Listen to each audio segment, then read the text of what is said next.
Hey guys, I'm Esther and I would like to show you today, or rather experiment together, how to make an unsponge. Have you ever heard of the thing unsponge? Lately I've been trying to make my household more environmentally friendly, to use less plastic, and I was thinking what I could replace. And sponge is one thing like that. I did some research on the internet and I found a lot of so-called unsponges or non-sponges on Pinterest and Etsy, and I thought I could give it a try, and I will show it to you how I can make one, or how you could make one. Even if you are not a sewer or this is one of your first projects, I'm sure it's very simple, and it's a pretty good idea to help the environment. So let's look at it. Okay, so basically this is the sponge or something like that what we want to replace. I'm not planning to buy more of this, but it will be good for measurement. Okay, so what do we need for making a unsponge? I have some organic cotton, but you can use basically any cotton what you want. As you see, I pre-washed it. It got a little frayed, but it's alright. So we can use this on one side, or instead of that, I have this flannel forever. Yeah, maybe we could use this as well. For the other side, to make it just a little bit scrubby, I have some terry cloth, but you can just basically cut up any old towel of yours. And for the filling, I will use basically just scraps from other projects. This is basically cotton jersey, but you can just use cotton. It's even better if you have cotton scraps. If you don't have anything because you don't sew and you don't have a lot of scraps, then I'm sure you have an old t-shirt, but you don't want to wear it anymore. Just cut it up. I will show you 2 little stripes or something, and that will be perfect for filling. Okay, so here we go. It's a project for yourself. Nothing has to be exact or very precise.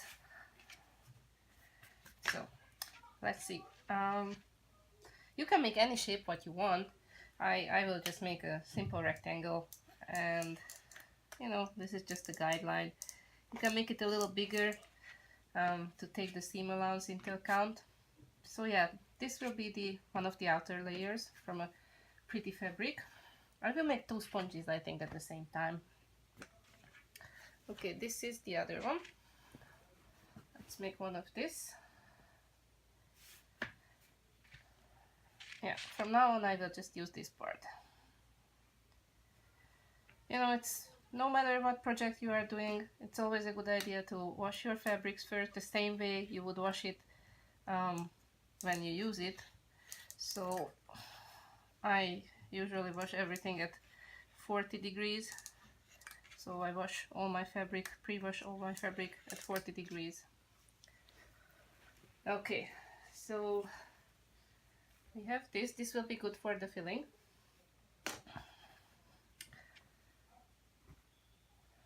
And then let's make, yeah, that's the problem with terry cloth, or that's why it is a little more difficult to work with it, because it frays and these little lines get everywhere. But it's alright. We can clean it up afterwards. Okay, so take one of your pieces, just put it on it, more or less. Oh, by the way, if you don't have this thing, it's a rotary cutter, very handy, but you can just use regular scissors. I will show you how to do that. Yeah, so put it on the top. Doesn't have to be exact, more or less. Cut it out.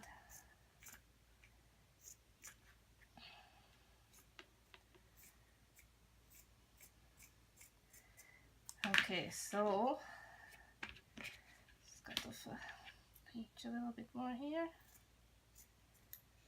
and here. So basically we have the 2 outer layer of one sponge.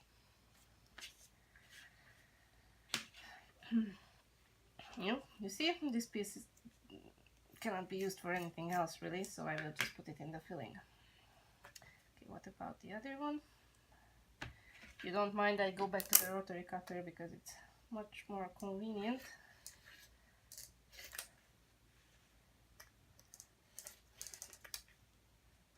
Could buy a new blade because it's getting a little dull. Okay, here we go. So for now we are done with the cutting, and now let's go to the sewing machine. Okay, so as I promised, this is a really easy project. Even if you are not a master sewer, it's no problem. Doesn't matter what kind of machine you have, we will only use the straight stitch. There is one thing, let me turn on my machine. One thing what I need to do is I need to change the needle, because the previous project I used the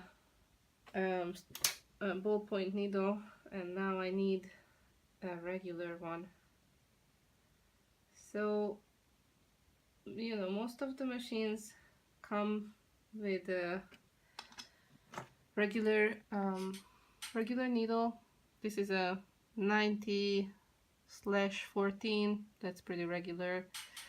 So it just means that it's kind of thick and it doesn't have a ballpoint end, so it's perfect for cotton.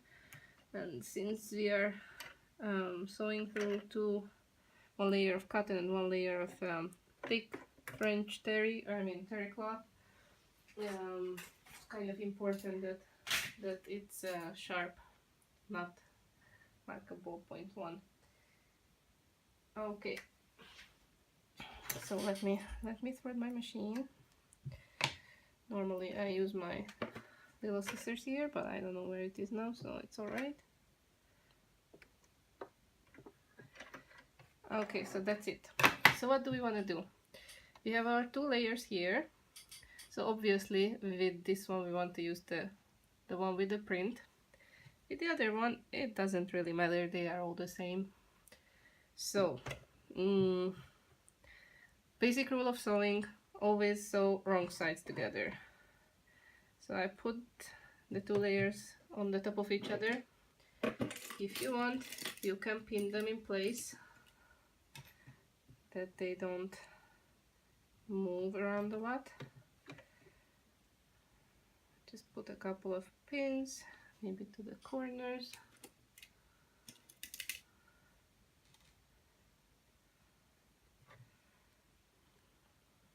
Okay, what will we do? What we are going to do is close three sides, leave one open, that's where we will fill the whole thing. I will sew this one side because it's already frayed, so I want to close that. So very easy, just start here and with a straight stitch go all the way on the three sides, and then we come back here and then we turn the thing inside out, and then we will have the opening here for filling. Okay, let's look at it. So every setting is normal. On my machine the stitch length is 2.5, so that's perfect. Okay, so let's start sewing. You know, you want to go just a little bit inner, like a half centimeter inner. Yeah, here we go.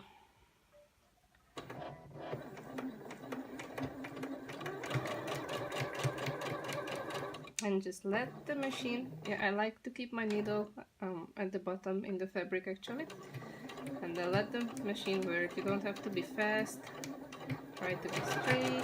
You can go a little speedier if you feel comfortable.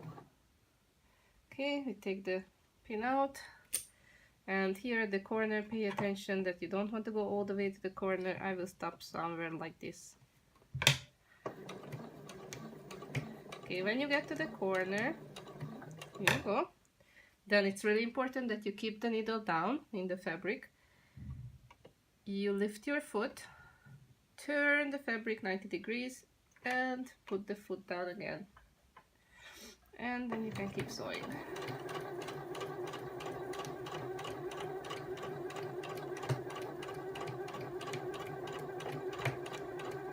What will be great about these so-called unsponges is that you can just throw it to the washing machine anytime. I'm really curious, this is the first time ever, I've never used any of this. So it's kind of like an experiment for me too. So again, I got to the corner, then I lift the foot, I turn the fabric 90 degrees, then I lower the foot.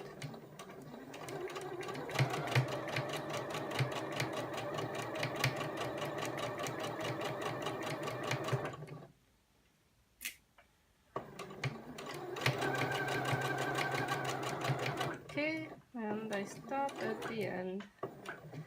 Okay, and always go back a couple of stitches so that the seam is locked. Okay, so let's look at it, what we have done. This is it. Now I will cut the excess off here, and you know, when you are sewing a rectangular or something like that with corners, then always chip off the fabric here this way, so when you turn it inside out, then you will have a nice corner. Do it on the other side. Okay, I cut off this. Actually, it's no problem if you don't have it, but I like doing it with this, how do you call this, like a shear scissors, zigzag scissors, I don't know. Okay, so like that. Okay, cut just a little bit of here because I don't want it to be too bulky when I turn it inside out. Okay, this edge too.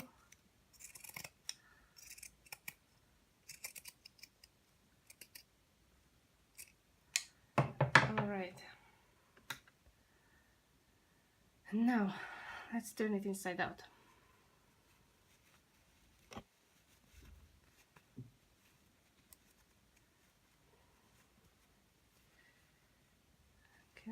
I have a little tool, but if you don't have a tool, then you can just use anything like a pencil, or you can use like a dull, like this, like a dull scissors. It's not super pointy, just to push the corners a little bit out. The other side as well. I have this little tool for this, which is really handy. Okay, and already pretty nice. Now let's do the filling. Okay, so we are at the filling. Now I have all these scraps, but you know, to be able to distribute it evenly, I wanna cut up the scraps even to smaller pieces. If you put in more terry cloth, it means that it will be more absorbent. So I couldn't use these pieces for anything really.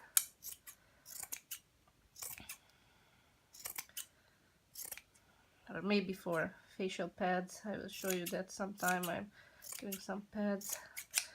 You know, instead of using disposable pads to clean your face, you can of course make them from fabric. Okay, let's look at it. Sure, it's not enough, but just to get a feeling about it. Okay, here is the opening, and I will just shovel the filling in.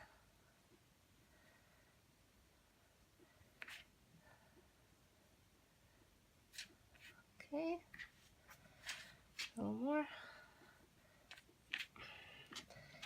Again, it's totally up to you how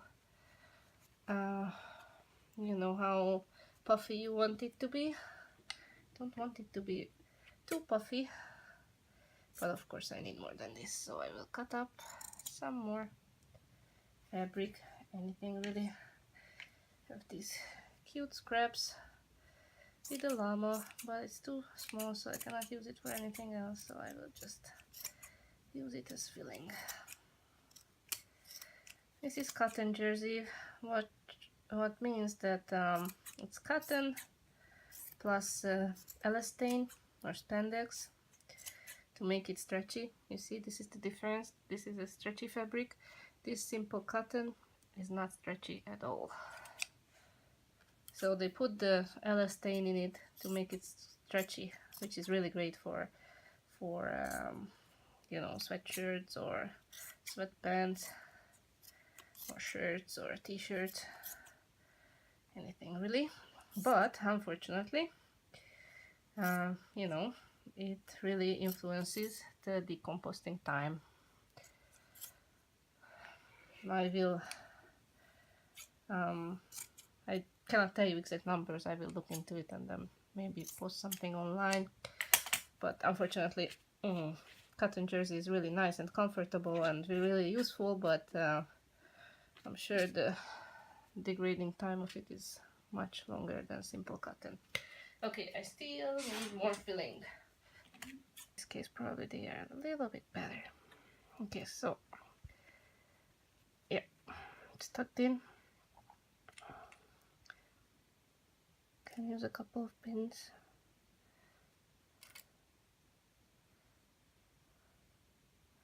Yeah, my left hand is not the best. Turn it around.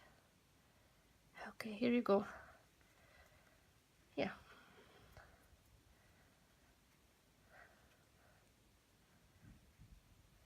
Should I stuff it more or not? Let me see.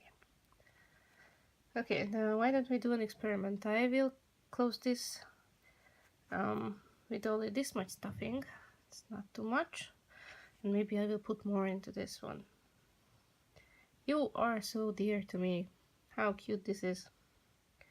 Okay, let's close this one. Closing this means only to do a straight stitch here.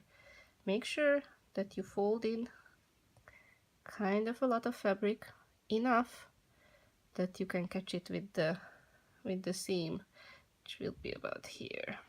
You know, if you fold in too little, then there is a risk that it will unfold, and then just that doesn't look so neat. Maybe I will just use my little tool and tuck the filling in a little more in the corners. Okay, like that. And then cut just a little more. I promise I will stop cutting filling soon.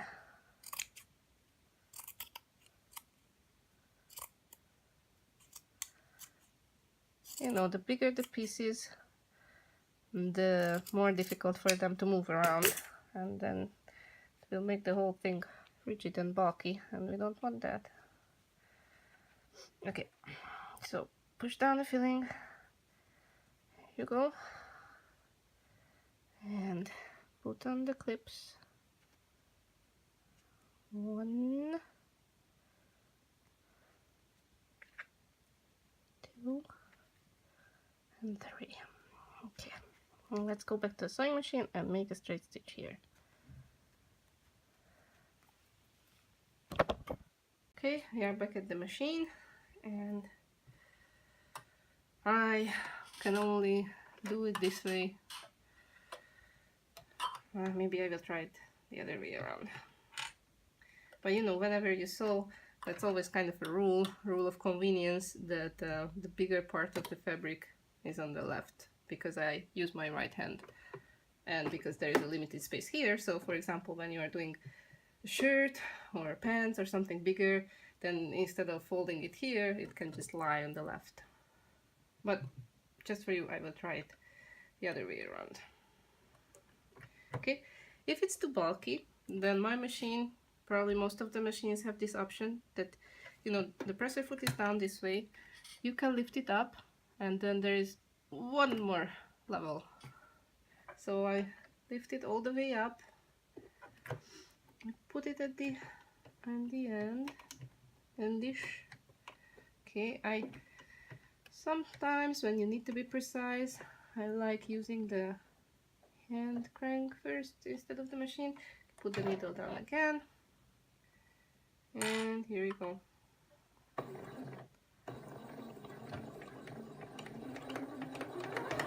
you need to help it a little bit. I do one stitch for it because it didn't really want to start. Put the needle down. Okay, and now see. Okay, if it still doesn't start, then help it more. Okay, then you know what? Yep, you see? It can happen. I'll show you. Oh, where is it? To focus on it. It can happen that it did this little thing here. I like tied the knot. It's alright, we just cut it off. Anyway, it's a better idea to, you know, whenever you have some unusual fabric and cotton, it's always a better idea to put the cotton facing down, because then it won't clog up the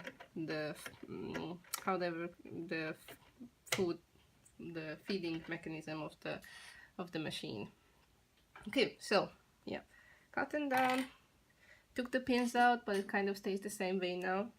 And this time, cotton down. And sorry, I have to do it this way. Okay, put it down. And of course, the thread came out of the needle, so I have to rethread it. But no worries.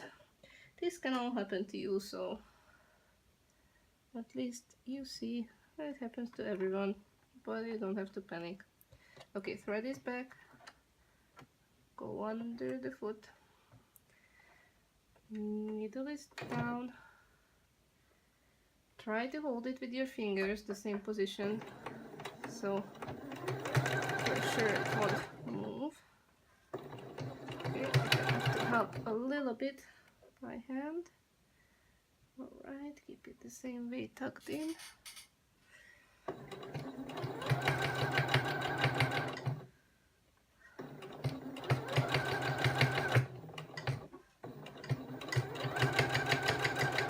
Go all the way. See, it's important that you use the thicker needle because it's up. Okay, no big deal. Yep. Here you go. Chop off the excess thread here.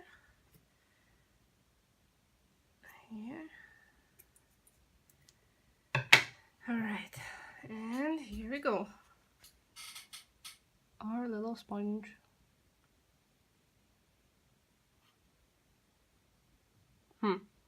What do you think?